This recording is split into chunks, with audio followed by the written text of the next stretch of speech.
Okay, dear student, let us see what is there in this question. A vertical rectangular loop of conducting wire is dropped in a region of horizontal magnetic field. The diagram shows the loop as it leaves the region of the magnetic field. Explained by the reference of Faraday law of electromagnetic induction, why there is an electromotive force induced in the loop as it leaves the region of magnetic field. Yeah, so with reference to the Faraday's law of electromagnetic induction, it's uh, quite straightforward that the EMF induced is equal to the negative of the rate of change of flux. So on an average, we can say that it is equal to delta phi divided by delta t. So whenever there is a change in flux associated with a conducting loop, there will be an EMF that will be induced. So it will be acting as if the loop is connected with the battery. And obviously, there will be the resistance R and the current will be set into the circuit. So induced current will come into existence. So, so this is it. And how can we explain it? So we will say that as it is moving downward with some velocity, so we can clearly say that the area is changing. You can also explain it that the flux is the product of magnetic field within the loop and the area of the loop in which the magnetic field is existing.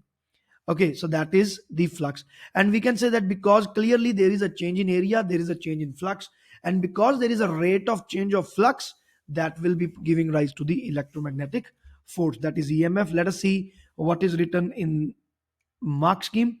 The induced EMF is equal to the rate of change of magnetic flux linkage linked with the loop. Magnetic flux linked with the loop. There were some students, those who were asking, like, what do you mean by that? Like, linked with the loop. So the loop is moving through the magnetic field. So there is a magnetic flux which is associated with that loop, isn't it? Associated mean like what is the flux which is going through it? That flux. So flux is changing because the area enclosed by magnetic field is decreasing. So flux is changing because loop is moving out of the magnetic field, and the rate of change of flux is equal to the EMF by the Faraday's law. So accordingly, we can say that in this case, definitely EMF will be generated. So this is done. Let us now move to next question. Now something data is there. Just before the loop is about to completely exit the region of magnetic field, the loop moves with a constant terminal velocity v. It means that although the loop is having a mass m, it is being acted upon by gravity. So it should be actually falling within the acceleration due to gravity. But instead of having an acceleration due to gravity, it is moving with the terminal velocity. It means it is moving with a constant velocity instead, because there will be some kind of equal and opposite force to the weight. So we can say that now the net force is equal to zero. That kind of equation, that kind of situation can be created. So let us see now. The mass of the loop is given to find the downward weight, like m into g. Resistance of the loop is given. Width of the loop is given if you want to find something. Magnetic flux density, that is the magnetic field strength, is also given to us. Okay, so determine in meter per second the terminal speed v. So in this question, like, let me draw the loop here. Let us say this is the loop, and there is a magnetic field inside. Okay, so the mass is given, so there is a downward force which is weight. And first of all, let us assume that might be like it is moving with the velocity v, and we are also assuming that fine, it is terminal velocity, so the velocity is constant. So if the velocity is v, the magnetic field here inside is b, and the width of this is L, which is given here, width of the loop, and the magnetic field B is also given, V is there. So the EMF induced in this will be given by BLV. This is the formula for the motional EMF. You must be remembering it, BLV. If this is the EMF, kind of we can now assume that this is now having a battery which is associated like this. Okay, but this is kind of imaginative. So there is no actual battery, but yes, there is an EMF induced which would be acting as if there is a battery. So we can find the induced current now. So that will be E divided by the resistance R. V is equal to IR by using Ohm's law. So the current will be BLV divided by R. This will be the current. Now if this is the current, so there will be, like, this is a current carrying conductor, and what will be the direction now? So this is the magnetic field, this is the velocity, so positive charge will be going in this way. So this end is positive, so battery will be induced like this. This is positive, this is negative. I always use right hand palm rule that I have been explaining you all in the paper one questions for the topic 5.4. And also, like, I've given a completely different video also, how to find the direction of the induced EMF and all that. Induced EMF is in topic 11.1, I think. No, 11.3. Yes. But anyways, so this is here. So this is the EMI, the current. So it will be like there is a current now that is set here. The current is moving in the right direction. So where will be the force now? Magnetic field is this, current is this, so there will be an upward force. And so the upward force is like this. So I am not explaining the direction rules here because that would be consuming a lot of time. And also I have already done it. So this is the magnetic force, and magnetic force is given by BIL. So we would be using this formula now.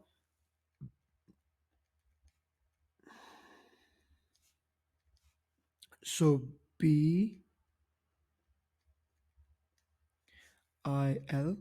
So it is B square L square V divided by R. So this is the upward magnetic force which is acting on the loop now. The other part is already, this part is already out of the loop, so out of the magnetic field area. So we are not concerned with this, we are only concerned with this side. And this side vertical, this side vertical, they will not be experiencing any force because they are actually not cutting any magnetic field line. So only this part would be experiencing a force, and that even in upward direction. So the force in the upward direction is given by B square L square V by R. Although, like, I remember this formula, and the students, those who are, like, I'm teaching them in here in India, according to the Indian education system, they are supposed to remember this formula, by the way. So if you want to remember it, you can. If you do not want to remember it, you have to follow this protocol each and every time. So this is the upward force, B square L square V by R. This will be equal to the weight. That's it. So let me create an equation now. Yeah, so B square L square V divided by R is equal to weight, which is m into g. So the mass is given 4 grams. Accordingly, you will substitute all the values and you can find the value of V. This is one and the only method here. Don't think that there will be something else. Like, the resistance of the loop is also given. B is given, L is given, V is not given, M is also given. So all the variables are given. Just plug in the value and get the answer. Okay, so let us now move to the mark scheme and see if they have done the same thing. Yes, they have done the same thing. Mg is the weight downwards, BIL is the force which is in the upward direction, and the current is 0.3. So we would be substituting these values here, and from there we can find the value of V. This is the formula that we are already using.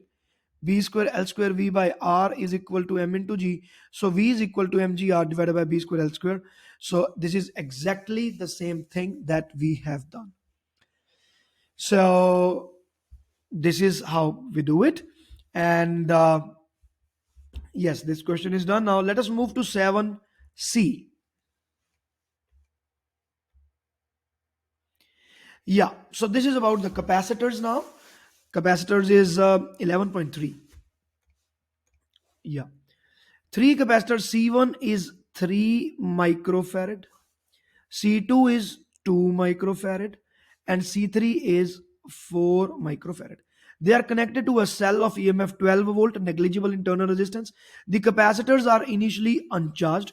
The total capacitance of the circuit is. So first of all, we have to apply the principles of series and parallel combination to find what is the total capacitance of this system. That should be easy for majority of students, but anyways, I would be doing this. So these two capacitors, first of all, they are in parallel to each other. So we know that when the capacitors are in parallel, C total is taken as C1 plus C2. It is the opposite case of the resistance. In resistance, this was done in series, but in capacitors, it is done for the parallel. So 2 plus 4 will be 6. So another circuit can be drawn here. This is 6 microfarad and this is 3 microfarad.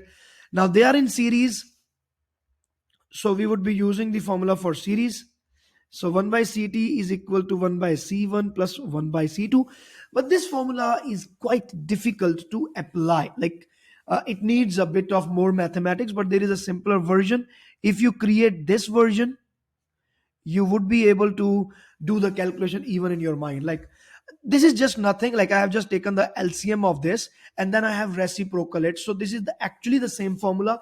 The only thing is that the formation is different, which is quicker as per the calculation is concerned. For example, 3 and 6, just apply. 6 3s are 18, 6 plus 3 9.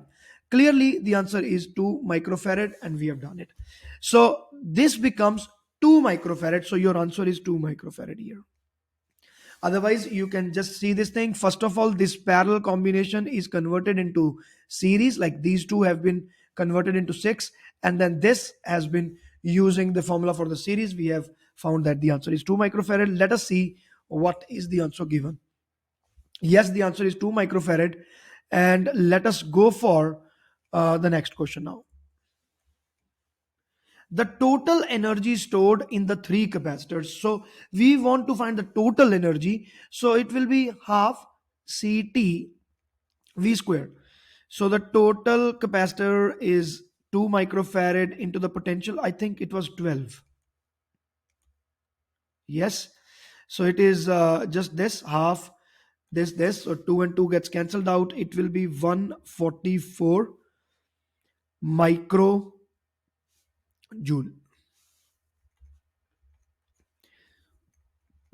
Now, this is the total energy which has been stored in all of the three capacitors somewhere.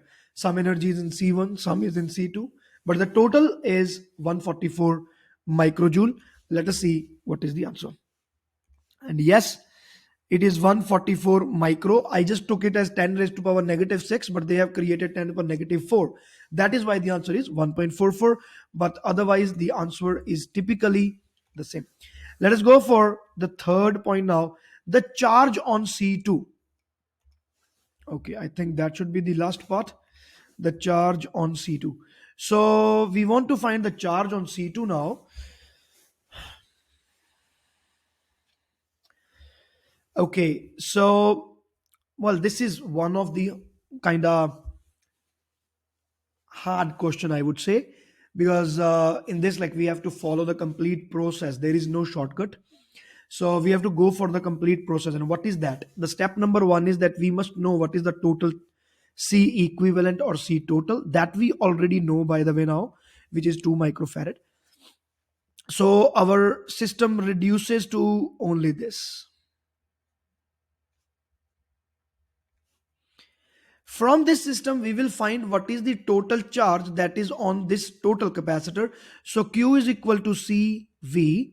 So 2 micro multiplied by 12. So it becomes 24 microcoulomb. So 24 microcoulomb is actually the total charge on, like, that is, I will not say that this is the total charge which is on the capacitors, but this is the total charge which is given out by the battery. This is bit I would say confusing. I will show you why. So the total charge which is coming from the battery is 24 microcoulomb. This we have found here. So this is the charge which is coming from here. Now, the principle of series combination. Now, what was the series combination? This and this. I remember this was 6 microfarad and this is 3 microfarad. This was the intermediate circuit that we have drawn earlier. Just try to understand. This is 12 volts. So 24 microcoulomb charge has been withdrawn from the battery. The same charge will go to both of the capacitors. This capacitor will be having 24 microcoulomb separately. This charge, this capacitor will also be having 24 microcoulomb as a separate charge.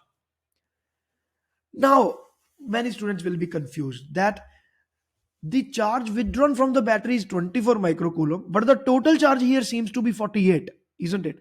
But no, dear students, it is not 48. Try to understand. This part is not even connected. You know what is happening? Induction is happening here. So let me try to explain you if you are able to understand. So this plate becomes positively charged, but this plate is actually not connected, isn't it? The negative plate is not connected here, it is induced. So negative charge on this plate is induced, which in turn is inducing this positive charge on the other plate of the other capacitor. So this positive charge is inducing negative charge on the second plate of 6 microfarad. Because they all are metallic plates, so the induction is exactly same. So this is also 24 microcoulomb, this is also 24 microcoulomb. Okay, so point number one is done, that this is definitely 24 microcoulomb. C2 and C3 are not equal to each other now, even that is a problem. If it would be equal, we would have said that, okay, fine, these two are equal, so the charge will be equally distributed, but now the charge is not equally distributed. Now, there is another problem. So, what can we do now? So, 24 microcoulomb is this. We want to have the charge on C2.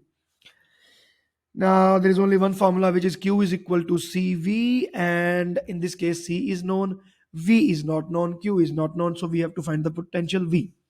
So, there are two methods now. Um, the charge on this is known, 24 microcoulomb, and the capacitance is also known. So, we can find the potential V1 across this. So V1 according to this formula is given by Q by C. So 24 micro divided by 3 micro.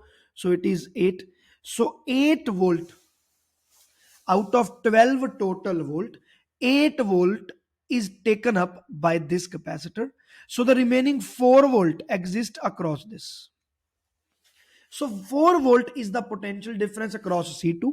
4 volt is the potential difference across C3. 4 volt. Now we can find the charge, isn't it? So Q2 will be equal to C2 V2, and pardon my space management, that has been really weird in this question. So 2 microfarad is the capacitance, and V2 is 4 volt. So 4 2s are 8. Micro has to be there, coulomb. So the answer for this is 8 microcoulomb. As I have already told you that this kind of question is like longest of all, and there is no shortcut, and obviously there are many places where there is a high chance that you would be committing some or the other mathematical mistakes. So you have to be very careful throughout the question. So your answer in this question will be 8 microcoulomb. Well, if I have not committed any mathematical mistake, we will see whether the answer is 8 microcoulomb or not. uh And yes, the answer is 8 microcoulomb. 8 microcoulomb. And so they have given a couple of methods here. The charge on C1 is CTVT. The voltage is found to be 8, and then the voltage is found to be 4. This is what we did actually. So the voltage across C2 is half that across C1. Okay, so this is kind of not a very good method. C3 is equal to twice of this, leading to this. Anyways, so this method is the best method that we have employed. Easy, you can follow step by step protocol to reach the answer, and the answer is 8 microcoulomb. Okay, dear students, I think this is the end of the question. Yeah, the next question is question 8 now. So this question is now completely done, and this is how we do this question. So if there is any other doubt, you can please mention that in the comment section. So after this, we would be moving to the next question. No worries at all. Please share the video with all your friends, and thanks for joining the YouTube channel. All the best. Bye.